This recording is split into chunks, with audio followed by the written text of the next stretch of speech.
திருமண தடை நீக்கிற உன்னதமான நாள் தான் பங்குனி உத்திரம். அன்னைக்கு எத்தனை தெய்வங்களோட தெய்வீக திருமணங்கள் நடந்திருக்குன்னு தெரியுமா? சிவபெருமான் பார்வதி தேவி, ஸ்ரீராமர் சீதா தேவி, ரங்கமன்னர் ஆண்டாள் நாச்சியார், முருகப்பெருமான் தெய்வானைன்னு இவங்க எல்லாரோட திருமணமும் பங்குனி உத்திரம் அன்னைக்கு தான் நடந்திருக்கு. அது மட்டும் இல்லாம சுவாமி ஐயப்பன் அவதரித்ததும் பங்குனி உத்திரம் அன்னைக்கு தான். இத்தனை தெய்வங்களோட திருமணங்கள் நடந்தாலும் பங்குனி உத்திரம் முருக வழிபாட்டிற்கு தான் உகந்தது. அது ஏன் தெரியுமா? முருகா அப்படிங்கிற மூன்றெழுத்துல பெருமாள், சிவபெருமான், பிரம்மா 3 பேருமே அடக்கம். அதனால முருகப்பெருமானை வழிபட்டோம்னா இவங்க எல்லாத்தையும் வழிபட்டதுக்கு சமம். அதனாலதான் பங்குனி உத்திரம் முருகப்பெருமான் வழிபாட்டுக்கு ரொம்ப ரொம்ப சிறப்பான நாள்.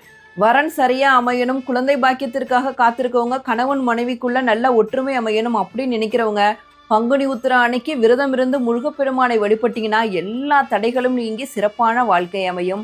இந்த வருஷம் பங்குனி உத்திரம் வர ஏப்ரல் 1ஆம் தேதி வர இருக்கு. உத்திரம் நட்சத்திரம் மார்ச் 31ஆம் தேதி மாலை 3:20 மணிக்கு